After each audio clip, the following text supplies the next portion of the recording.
it up. Let's get it. Is that better? Yeah. Okay, I think tech should be okay. Thank you very much for coming. Thanks to Stanley and his team, obviously, for welcoming me to Dubai and this amazing academy, which is unique. I've been around the world many times, and it's the first time I've seen such an amazing place for educational training, also bringing immersive tech together through AI, robotics, and virtual reality. So my name is Professor Shafi Ahmed. I'm a surgeon based in London. I'm a cancer specialist. I've been in clinical practice for 30 years. And the reason why I'm wearing this kind of outfit is because I always assumed I was Tom Cruise in one of those films. So therefore I thought I should wear this outfit. I wasn't actually climb down the wall and come down on the glass ceiling, but actually it's not quite that. Does anyone know what this is by any chance? Apart from being something to see that wearing. This is called, yes, go for it, what's your name? Joseph. Joseph, what is this? Is it the haptic vest? This is a Tesla suit. No, it's not a car. It's a jacket that's got sensors. So if I say something, Sunny will get electric shock, and I'll know that he's unhappy. Is that right, Sunny? Yeah, absolutely. It's got pressure sensors, temperatures, etc. So it's got these little pads on your fingers, so you can start feeling the virtual world. And you can start feeling sensation and pressure. Imagine playing a game, shooting things. You'll be able to take bullets. I know you guys play a lot of games, we all do, of course. But of course, in the medical world, you can start feeling tissues. Perhaps in my world, doing a real operation live, actually feeling the tissues, cutting the scalpel, maybe having real life sensations in this concept called the Metaverse. The other thing it allows you to do, I love this scenario, I think, is my footprints here. Look, it's this immersive lab created by immersion. It allows you to do lots of different things in this space. So this is kind of a 3D world, but I'm taking it to a virtual world. This camera here is a 360 camera, so that's being streamed live, so people watch the entire audience, and all of you, at the same point, right? So that's a 360 camera. When I first started doing this, we had made our own camera in 2016. 6 GoPro cameras housed in a 3D carousel. Images were sent out. Let's recreate the images, stitch them together. It took 1 week to stitch it together. Now you press a button, it's all done. Things have changed so dramatically. But one thing about this lab that Sally's got, it's all touch. So let's start and take you on this journey into the Metaverse. How cool is that, right? We're going to be transported. Hello everyone, I'm so thrilled to be joining you in the future of healthcare today, here at the Avalon Architect stage.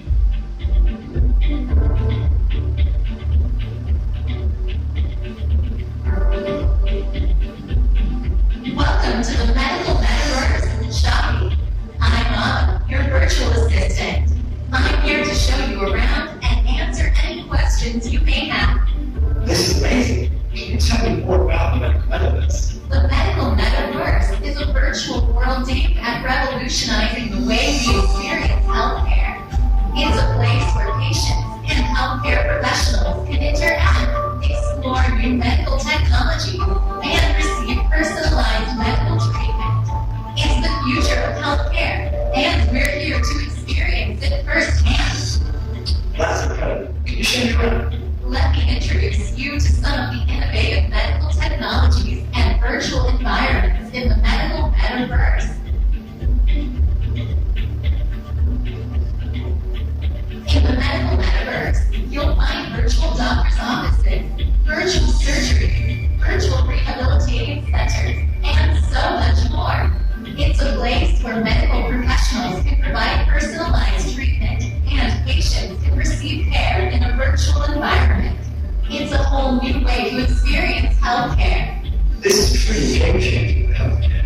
I can't wait to see how it continues to grow. Neither can I, and now, let's get started with the opening keynote. Thank you, Laura, for showing me around. I can't wait to share all the fantastic things I've learned about the medical metaverse. Let's get started. So I spent the last... Hello everyone, I'm Sue. Right, with that, you got the pad? Thank you. So we're going to change to the pad now. Thank you. So they call me the virtual surgeon. That's my moniker. So I spent more time in the virtual world than the real world. And some people are quite thankful. Actually, that wasn't in the real world all this time. But let's see if this all works. So I will take you back. You're too young to remember what happened in 1984. What were you doing, Sonny, in 19... I was about 9 years old and I was programming my first robot. 1994. 94. I was in the university, you know. Is that right? Yeah, okay. Designing my first, actually hospital. That's okay. Is that right? So one of the things I tell students about is, if they're old enough, I ask them, where were you on 9/11? Everyone remembers who's old enough, where they were when the Twin Towers were hit by those planes in the US. Yeah, so if you're old enough, you remember exactly where you were. I was actually in Rome at a conference watching the events unfold outside McDonald's outlet in central Rome on a TV screen. But 1984 is an interesting time. For 1984, it was the birth of the internet. It's the first time that we're suddenly engaging in the World Wide Web.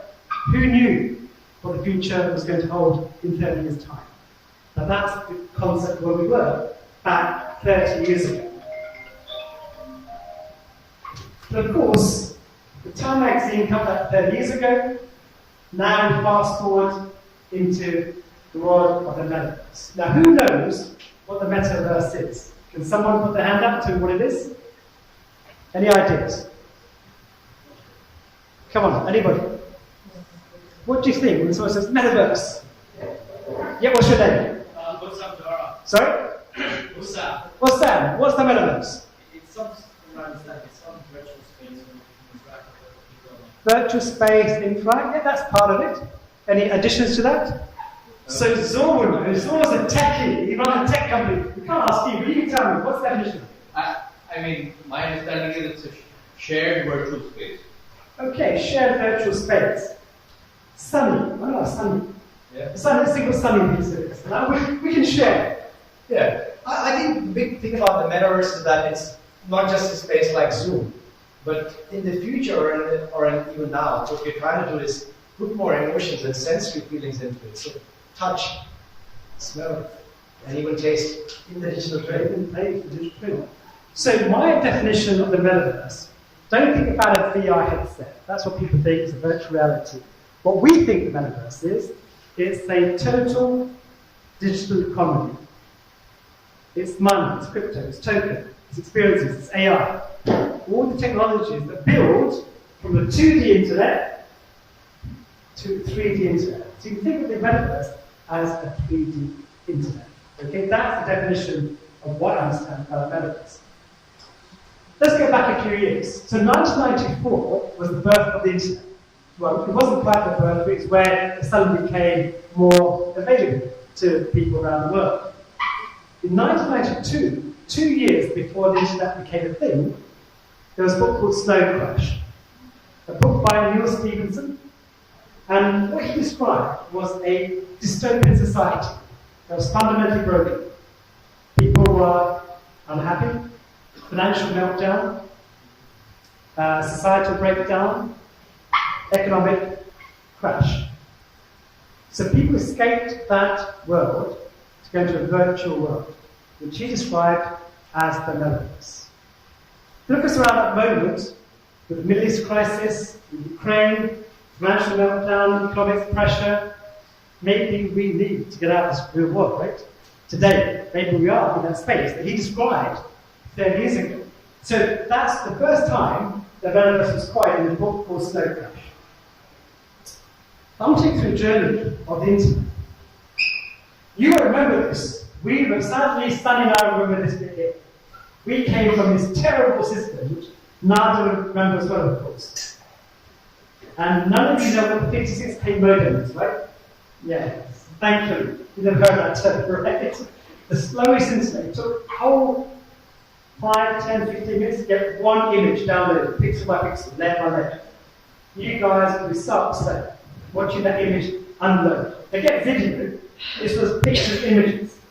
We're now here. This is our world, Web 2. What we call a centralized platform.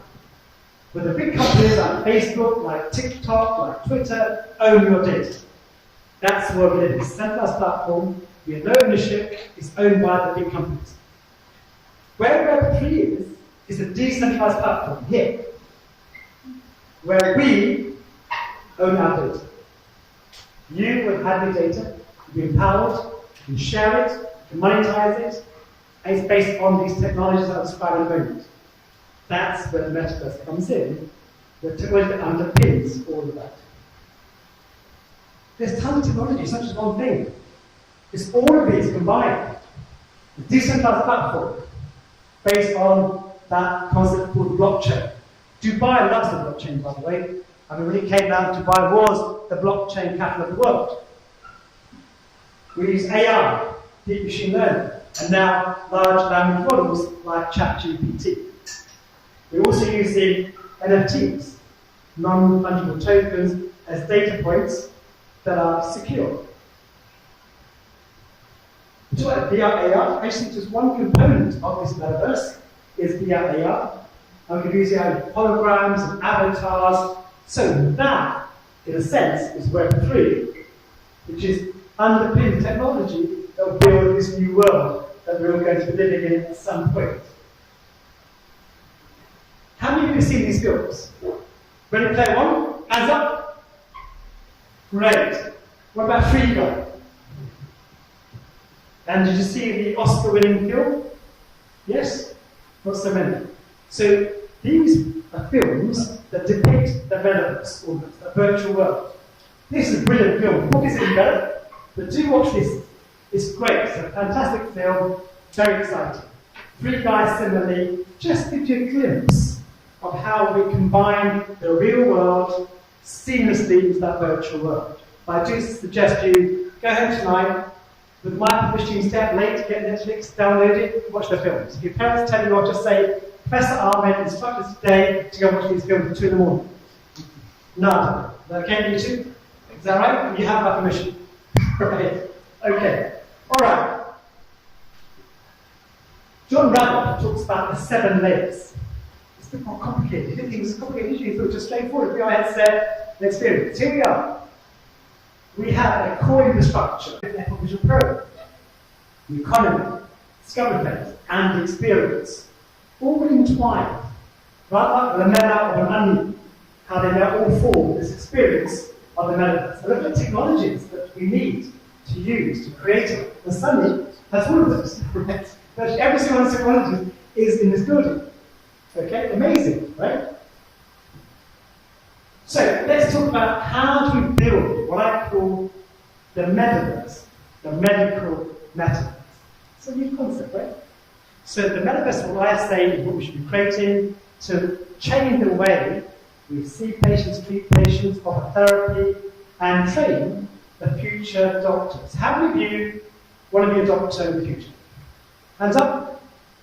Quite a few of you. So your life will change immeasurably. Imagine a new world where you can practice virtual care, virtual medicine, virtual training. It's coming, and it's around the corner. So when you take this concept, these head devices, there's many out there. There's a HoloLens like this one, like this, VR headsets, magically, which is, so this is the version 1 of the videos, magically installed. All these things you can add onto your headsets. I want to show you something that we did a while ago. Put the volume up, and then play that. This was the world's first ever operation performed in 360 degrees. These are medical students from Bart's Medical School in London.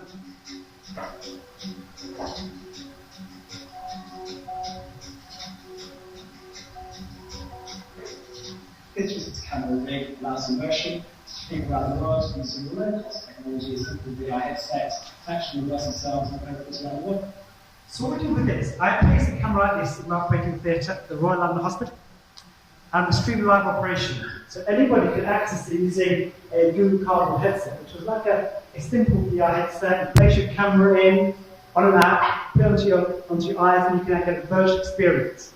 It costs literally $5 for one of those headsets.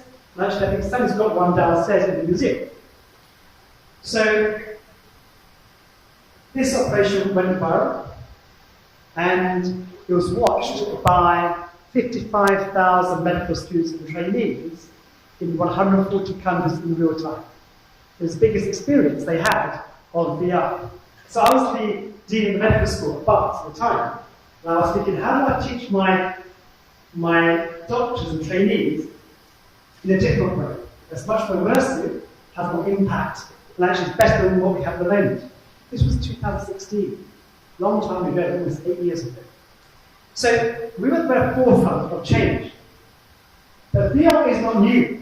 Look at this, 1830, 2 lenses, stereoscopic vision. And we've seen a change, a sensorama. Look at that. And we keep moving on to different things. These guys, they actually bolted this headset onto their head and screwed it into their skull. Walked around with cameras, as you do. And you see gaming experiences. Now we're seeing more and more complex things coming in. That's an anomaly to show them with a low-cost platform using cardboard. Now we're seeing the Vision Pro. So we've moved sequentially all the way across here. And now what we're seeing now are incredible devices that will change the way we practice.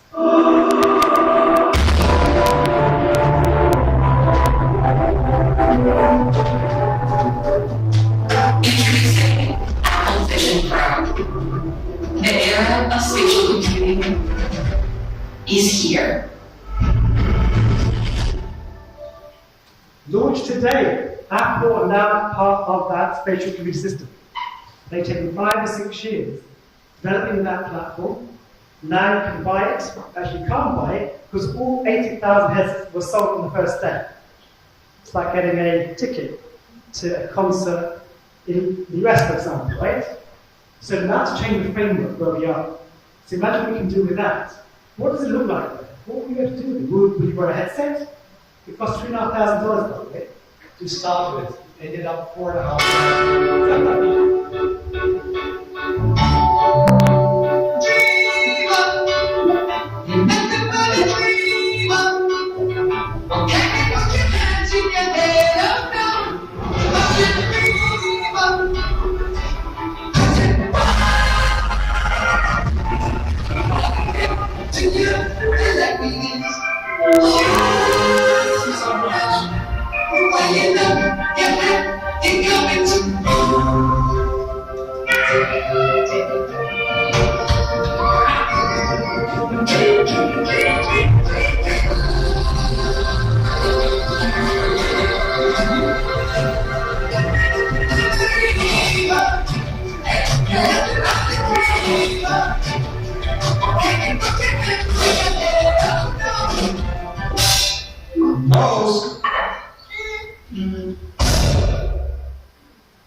So, Sunny's already with one, it's coming today. Yeah. So I think it is a transition point.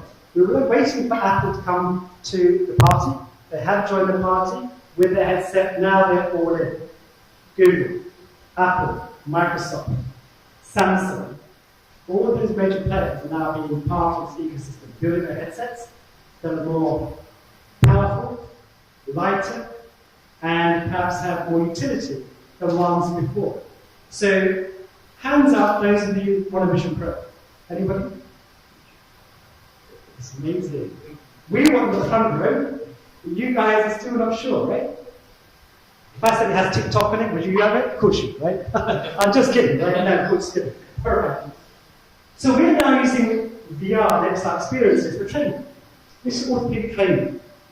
So before you practice on a physical person, or indeed sometimes a model, we're seeing now VR being used for surgical training. This is orthopedic training. You can repeat the process again and again, get it wrong, make mistakes, doesn't matter, because it's simulation. Therefore, improves the outcome, makes it more efficient. Do you think VR experiences and training are better than online platforms? What do you think? Well, studies have shown you retain 80% more knowledge and facts in VR because of the immersive nature of it. You learn quicker, you learn faster, it's more efficient. It's been shown.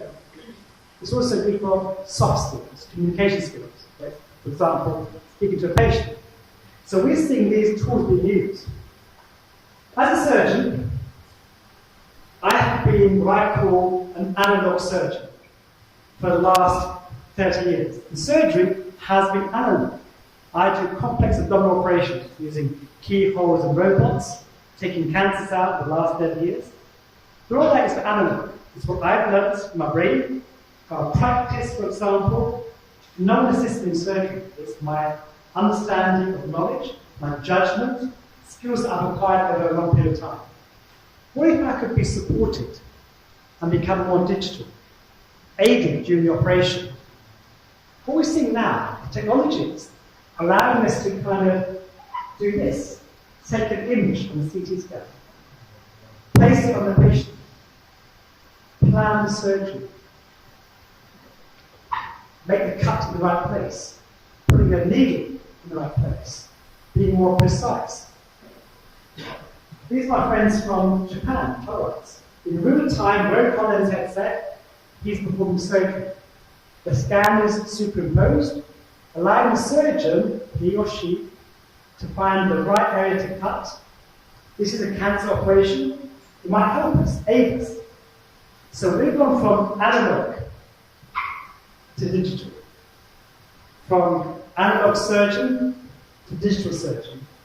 And that's where we are. When you practice in the future, some of you, you'll be fully immersed with data, with AI, with large language models, and these immersive technologies. Incredible. This is a friend of mine, I wrote a song from the US, a neurosurgeon, who's got this technology allowing you to plan the surgery in the OR with all the instruments you require, helping making it safer. We make errors in surgery. Sadly, I've made many errors. People have died as a result of my errors. It's unavoidable. We're only human. We make mistakes. Thankfully, not many, but we do make them. What if we could avoid those errors altogether? What if we could help us understand the data and technology to allow us to be better surgeons? Surely that's a good thing. And going from analog to digital allows us to think differently in that sense.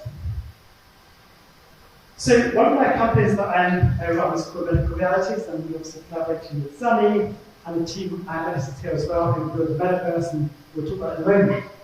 So what we're doing is actually we can do the XR, which is extended reality. So a few terminologies, first of all.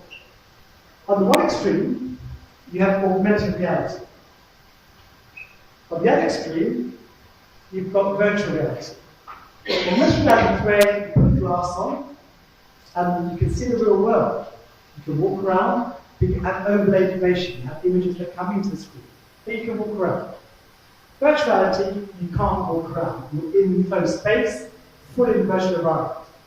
That's the two differences. In the middle, here, is something called mixed reality.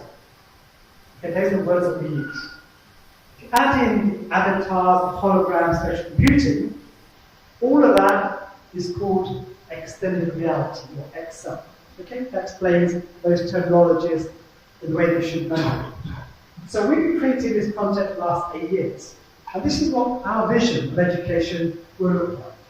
Introducing AI-powered XR. Immersive training combining artificial intelligence, virtual reality, 360 CGI environments, and interactive 3D content.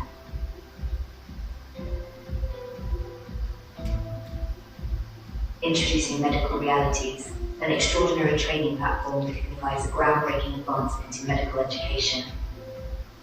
Within its extensive content library, you're granted exclusive entry to over 30+ live immersive recordings.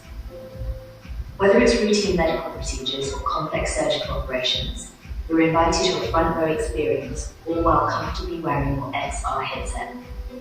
Get ready to elevate your medical training like never before.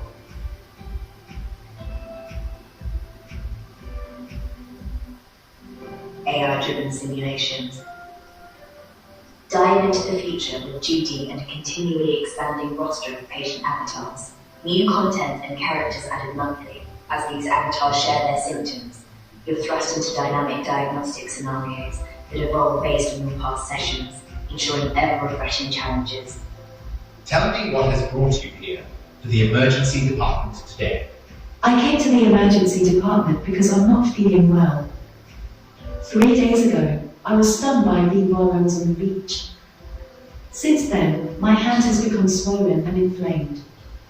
I'm concerned about the reaction and I wanted to get it checked by a doctor. Okay, I would like to give you a quick assessment. Sure, let's start the assessment. I'm ready. Immersive e-learning.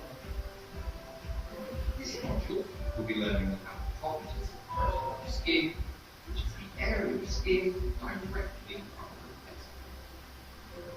We will cover functions of the skin layers, and facial systems. The skin acts as a barrier to contain water, preventing water loss.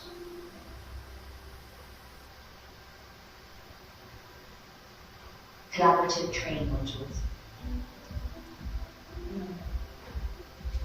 You know why you're here today? You're going to be working out on experiment. So I'll stay in hospital until I'm back. Okay, now let's get you ready on the table to recite it. Thank you.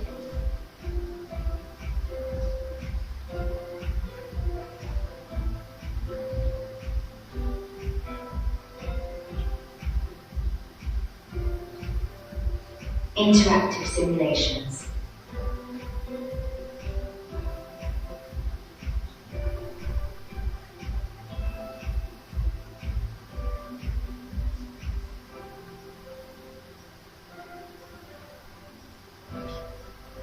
Your personal AI learning assistant, powered by a variety of large language models, including ChatGPT. Imagine a brilliant study partner that's accessible every second of every day, ready to engage in enlightening conversations that enhance your grasp of the content. Hello, AI assistant. Can you tell me what is an appendicectomy? An appendicectomy is a surgical procedure to remove the appendix, a small pouch-like organ attached to the large intestine. What is the function of the appendix in the human body?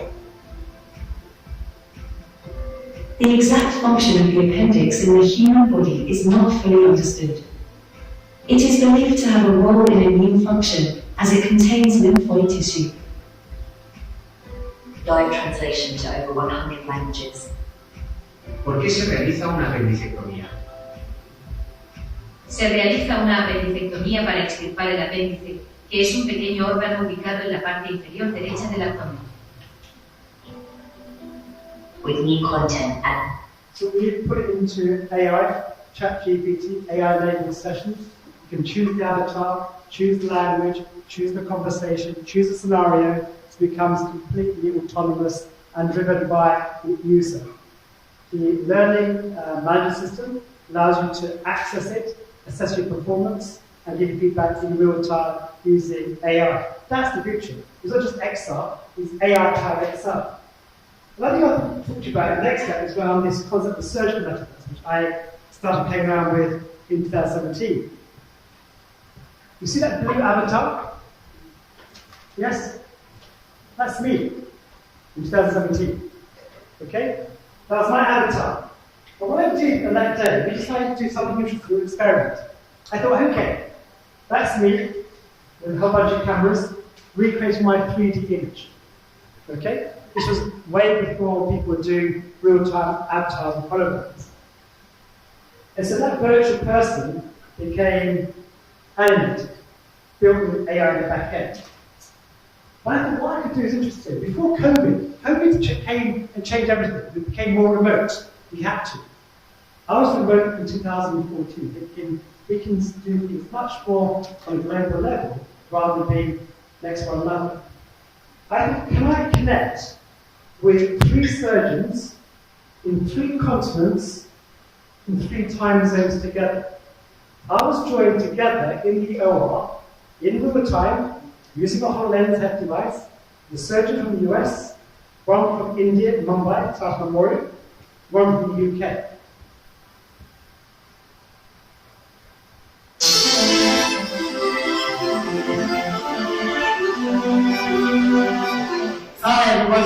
practice, I think.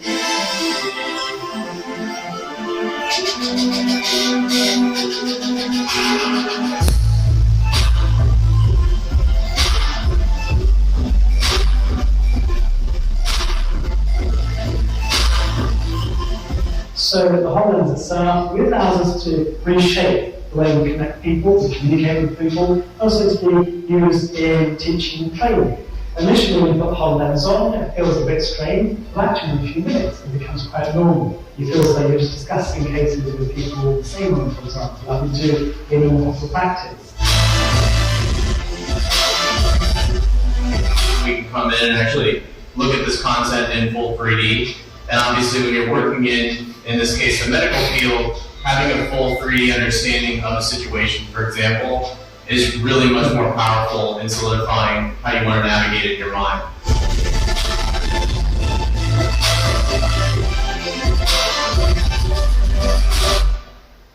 Cool, right? Connecting in real time on a VR headset, connecting with different people. But of course, technology has moved on. We now use lots of different technologies to allow us to communicate. This is my first hologram.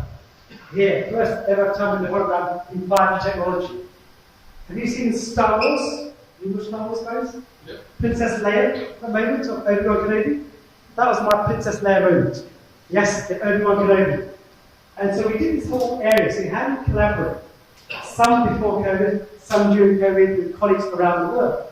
Different platforms doing different things. As you see, things getting better in terms of being more realistic, with movements, hand movements, eye movements, etc. And of course now we've moved on to multiple platforms. This one was 8 different surgeons in 8 parts of the world on their smartphone joining me live to do a teaching case for medical students. Yeah? Just literally on a smartphone. So we can push the boundaries of what's possible in this world, okay? And what we see now in VR, and back to Sunny's story, the reason why he's here is that of VR therapy. Can we use virtual reality to help patients? We can teach people, but here we are.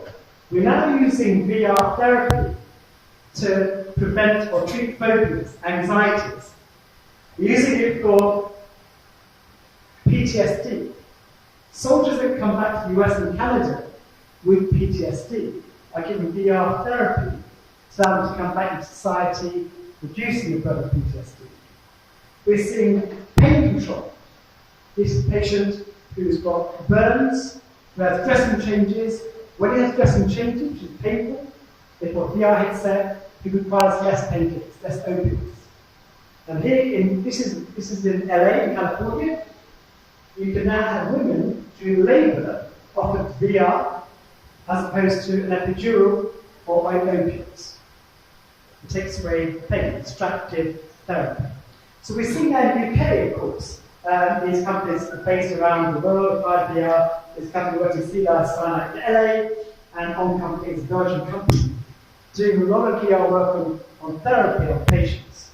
In the UK, we're now treating COVID patients, long-term COVID, with chest disease, with VR rehabilitation at home, with a pulse oximeter measuring oxygen levels, and breathing exercises. You don't need to go to the hospital. So we're seeing VR medicine, VR therapy become very pronounced. So when we build a metaverse, the next bit is building virtual worlds. And Sunny upstairs, his team, are building those experiences in Unreal Engine 5. There's different platforms. One is Unity.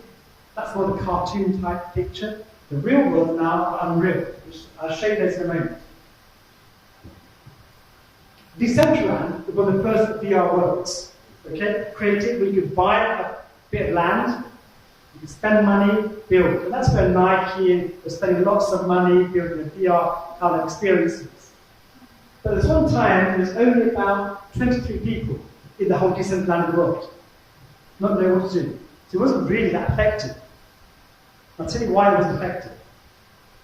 What is effective is robots. You're a robot, right? Yes. Once robots, so robots are like 50 million users, mainly children, right? Or young adults. Why is it useful? Because it creates experiences. You can create your own experience, monetize it, make money. There's some kid who's 18 who's a millionaire because you just built a game on Roblox. Now, don't go home right now and create something, you know. You could do, and you could do quite well, but what they create is experience, human experience.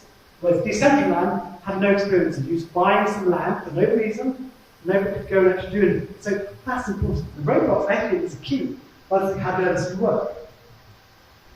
The team at AI Medicine here, where you guys stand up? At the back, stand up. These three experts, right, create those virtual worlds. And we've created the world's first fully health metaverse. What you're seeing now is virtual worlds that really are amazing.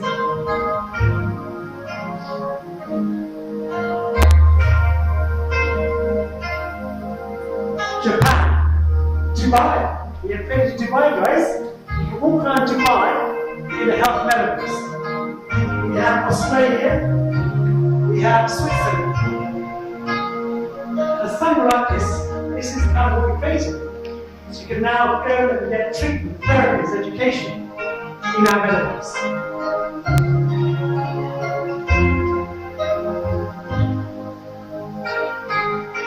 And that's created by these three guys at the back. These clever people, right? And so these experiences that we created. So that's the virtual worlds. The next bit is saying remove avatar. How do we create yourself as avatars? Well, Ready Player Me, as I showed you the film, is literally a platform. You can go in, click a few things, choose your outfit, choose whatever you want. You saw my one earlier at the beginning, right? That guy with three-piece suit. Didn't really look like me, but hey, that was my avatar. But that can be plugged into any game. Okay? And that's what Ready Player Me does. Or you could go the whole hog and create this. I could be one of many.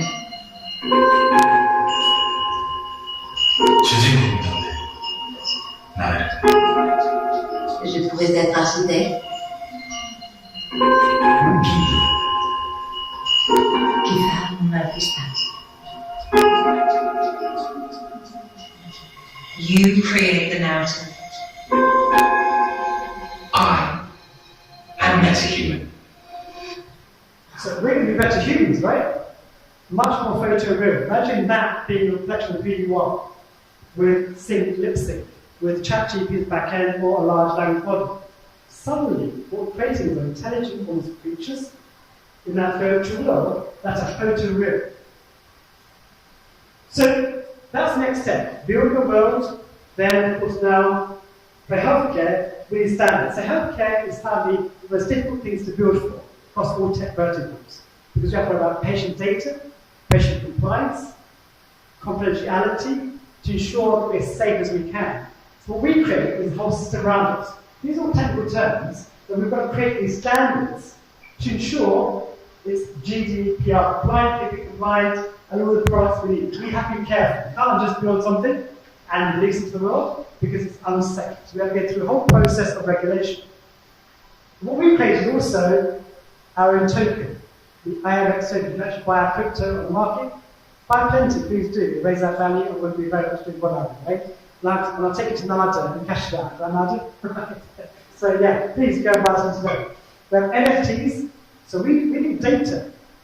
Patient data could be much better sorted and more secure as an NFT. You can own the data, you can share it, and for the first time, you can monetize. At the moment, you can't monetize your own patient data. Crazy, it's our data. Why shouldn't you monetize? You can earn money from it. So that's the kind of concept we're working on. And there's new data coming out, of course. XR data and different data. Retinal scans, retinal images, eye movements, reflexes. Can that data be useful? Well, actually, it can. We're now seeing that data using XR, the metaverse, actually corresponds to health issues.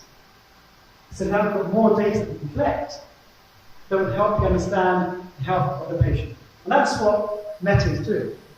Mark Zuckerberg is collecting your data, right?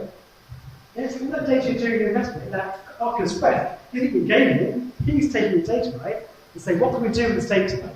How do we use performance? Do you think you're playing a crazy game? Right? Clever, right? All that data is being collected. Don't know what it's going to be in the future, but that data is being collected. And we're also building a privacy framework. So the XRSI, I'm an advisor for them, and we were at the Harris administration 2 years ago launching the safety network of standards around building a metaverse. And they've been to NATO, WHO, etc., building a framework of security. So that's our standard data. Next, experiences. So we build the world, we build the avatars, we build experiences, we build the safety network. So now we're at a stage where we're building a metaverse. This is an example of what we've created, okay, of experiences in our metaverse. Okay.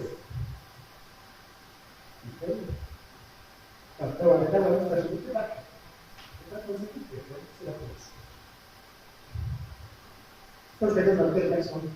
So, what we do is, this is our last experience, I finished my last slide. Is we're building this concept. We don't know what's going to happen in the future. We don't know what it means to people because we're the first to build it. And so what we built is experiences. We can go, get therapy, get training, have treatment. We're working with major pharma come to us, Sanofi and others. Also universities are with us on our journey building their own concepts. Hospital chains have built an area where we can consult and that kind of thing.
So I took you on a journey from the beginning, the concept of the internet, 30 years ago, the journey to building new virtual worlds, new humans, meta-humans, creating an AI interface to be much more predictable, much more intelligent maybe, with better interaction, safe systems around the network we create to create what is the future of healthcare.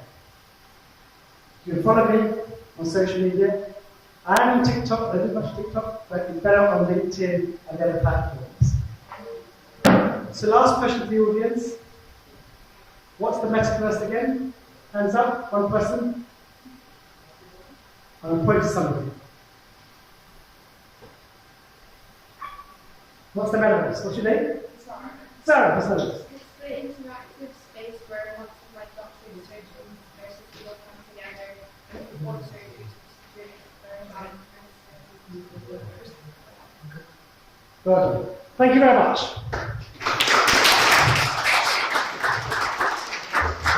Well, thank you, Professor Shafi, for this amazing talk. The floor is open.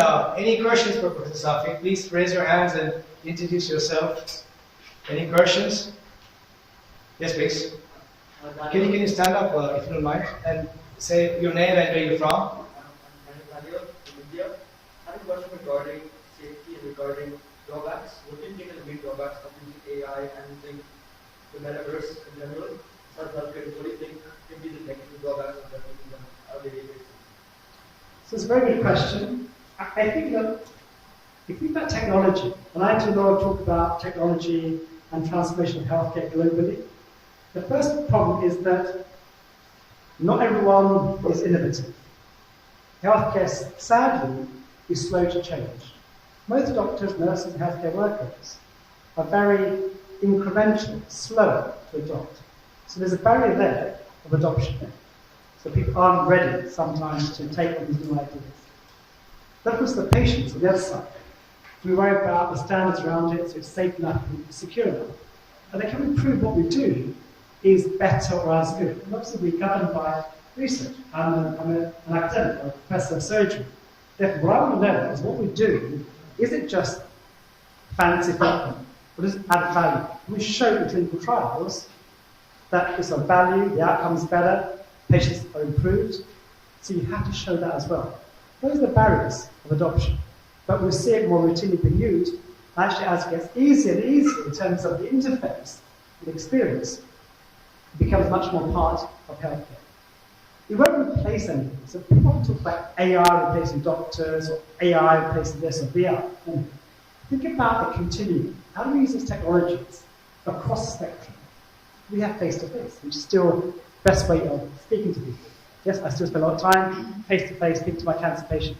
Nothing beats it. Human interaction. Is if everybody knows, we can do some virtual consults or Zoom or telephone calls. Can we also do something in VR and have therapy? It's a continuum. So think about the whole experience, adding value, augmenting our clinical practice and experience. That way you can understand where it sits. So the other thing is to find out where it adds value, not just do it because it's there and available. Where does it actually add value, and can we actually prove it scientifically? Okay? Thank you. All right. Yes, please, Alex. Hi, my name is Alex. I'm great. I want to go. Just a quick question. What are the next steps with your aspiration in the Metaverse? The next steps, okay, so two things. The education stuff we're pushing out widely. It's also available not just on a headset, but on a smartphone. So we know that VR headset, and how many people have a headset? It's not many. See, that's the problem. So we've created our platform on iOS and Android using ChatGPT AI. So the same experience you can get on my phone. So if I pick it out, you can actually have a conversation with the patient, choose your avatar. So we're actually driving the content widely. What we've created on that side is in place of the back end. So the engine works as it is. If you want to put a new scenario in on a web browser, you can put in symptoms, sign, whatever you want to do, press publish, it's pushed out to all the VR headsets and our iOS and Android. Suddenly you are the content creator, which wasn't possible before. You had to have people coming in doing it. So our role is to expand widely, and we're going to hopefully build the world's first virtual medical school. That's my ambition. I just have another question. Yes, please do. I just happen to work with the Greek government, and now we're going into the universities that we're doing exams across the board for the student, doing any type of exam. Okay. The annual exam, the quarter exam, or specialty exam. From your experience, which universities you think have done well, especially in medical? So Greece is interesting. I was there only a few weeks ago. So we have a collaboration with the Laparoscopic University of Thessaloniki. And they got a whole VR lab. So we've been in contact with them for the Greek universities, working with Morocco government to build content across Morocco, particularly King Mohammed VI University. We're building a new vet school in Kansas, in Arkansas. So we're building this content with the people who want to drive that change to build new ideas. Exams interesting.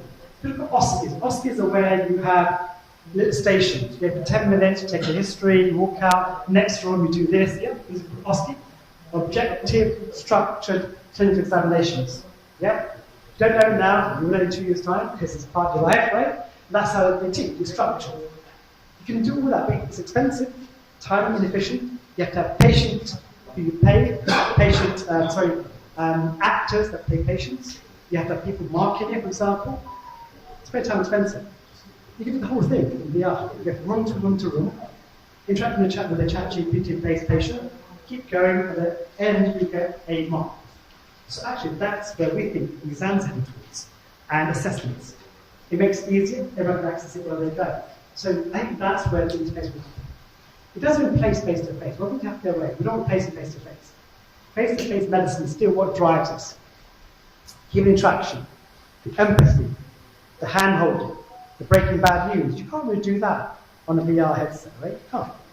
So we do things where we think we add value to make it easier, more efficient, cheaper, more affordable, and add value at that point. So that's, I think, we're heading towards. So those medical schools, universities are really pushing hard they now want these experiences.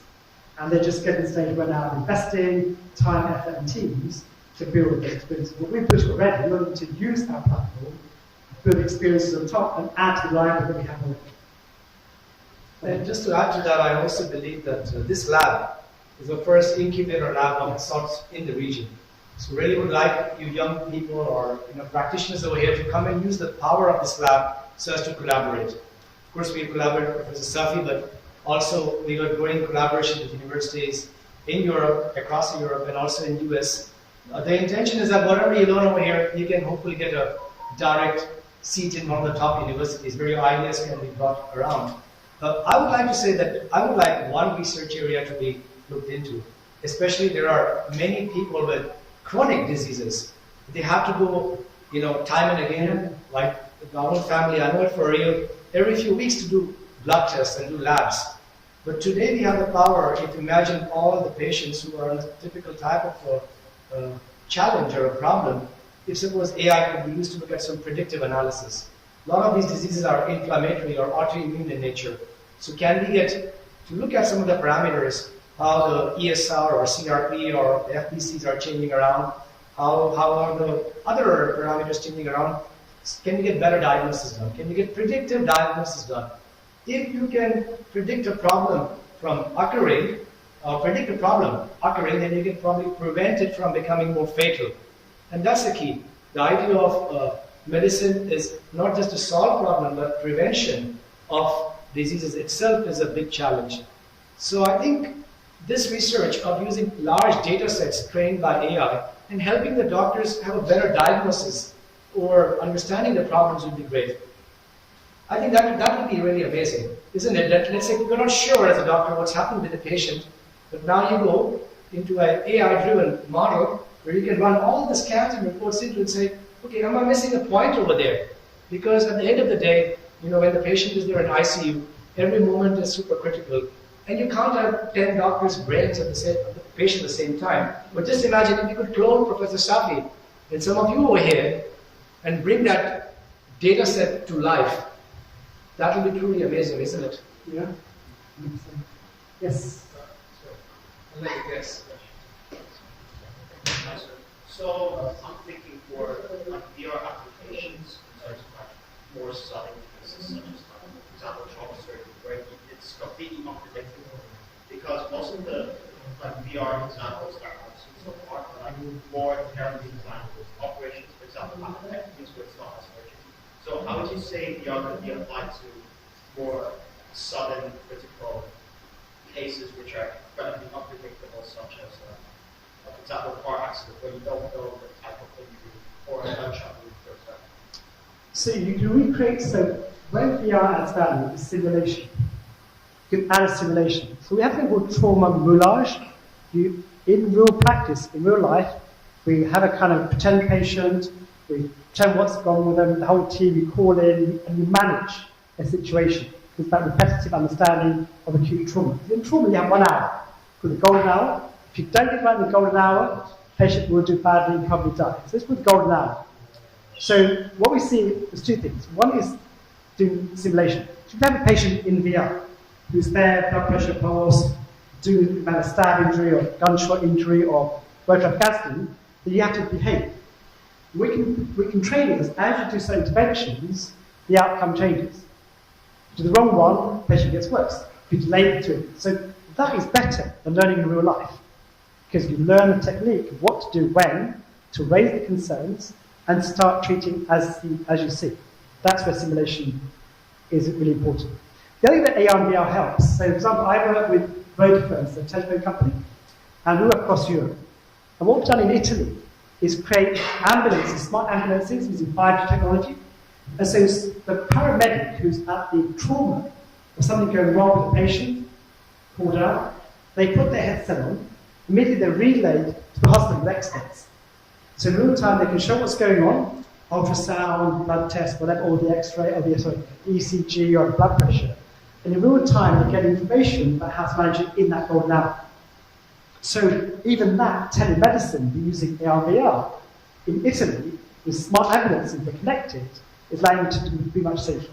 So trauma is a good example where you can make a difference.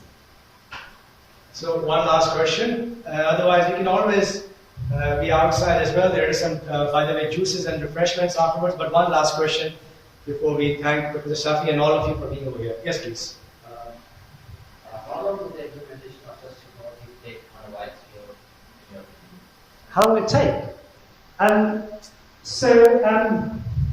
It's already here in some ways, right? There's a quote that I often say to a lot of people that the future is already here. It's just unevenly distributed, right? So parts of the world are actually pushing this out globally, starting using some of these ideas in hospitals and universities. More important is how do you make it more equitable, more accessible to a lot of people? That's the question. What we can predict, one thing about prediction is interesting. We're very good as humans predicting the next 2 years. We know what's going to happen in 2 years' time. We're unable to predict the next 10 years. We have no idea what's going to happen. That's our limitation. Things change so dramatically over the course of time. I'll leave you with one last thought about how I'd like you to go away being inspired. So human beings are wired in incremental steps, linear thinking. And all of you in this room are linear thinkers. You're thinking small steps. It's who we are and how we've designed and wired. Suppose that I give you an example. If Sunny and I were here, what's that mean? So that's good. It's feedback. It's feeding to the mic. So if Sunny and I walked 30 linear steps together, we started here, and we walked, how far would we get? 30 steps, just past that curtain, right? You understand 30 linear steps, because that's how our brains work. If I said to you, the world goes in exponential steps. If I sat with Sunny here now, let's take 30 exponential steps. How far would we get to? Let's have an answer. Raise your hand. At the back. Huh? Burj Khalifa. Any others? Would it surprise you if I said to you, we've gone around the planet 26 times? That's the pace of change. That's exponential thinking. That's exponential change, which is how the world is being powered around us. That's what's happening. So the last thing I want you to do to go away, and I'll leave every audience with the same thing, is you change your mindset. Young people here, our senior colleagues, etc., from being linear thinkers, small incremental steps, becoming exponential thinkers. Because the world needs exponential thinkers to change, transform it, to make a better society, etc. So hands up, those that go away from this, they're going to be exponential thinkers. Thank you, we'll leave it there. I'll come back to you. Thank you so much, everybody. Hopefully, when the tech is right, my brother has just created this new VR game, which is like inside the human body. So there was a 1980s movie, if you haven't seen that the guy took the pill and then he went inside. So this VR experience allows you to be that pill, and it's an edutainment experience that allows you to really experience what is it to go inside the human body. It's meant for students, who want to do a biology class, but not a YouTube lesson, but in VR to see how it is. So those of you who want to give it a try, Chaplin will allow them to see that. But I would really like to thank Professor Shafi, and I would like to thank all of you who have taken the time to come over here. Please feel free to mingle around, test a few things, and I hope you have a lovely weekend. So once again, a big round of applause for Professor Shafi. Thank you.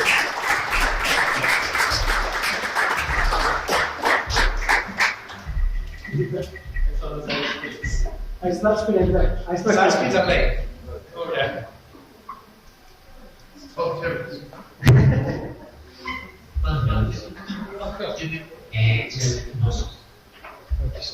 Thank you so much. Good.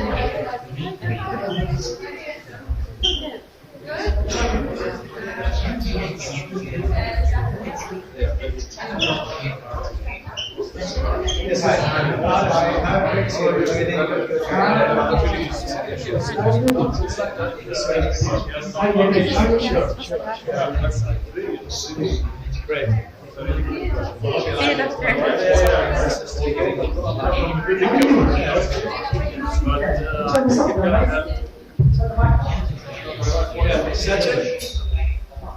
Can you switch it up?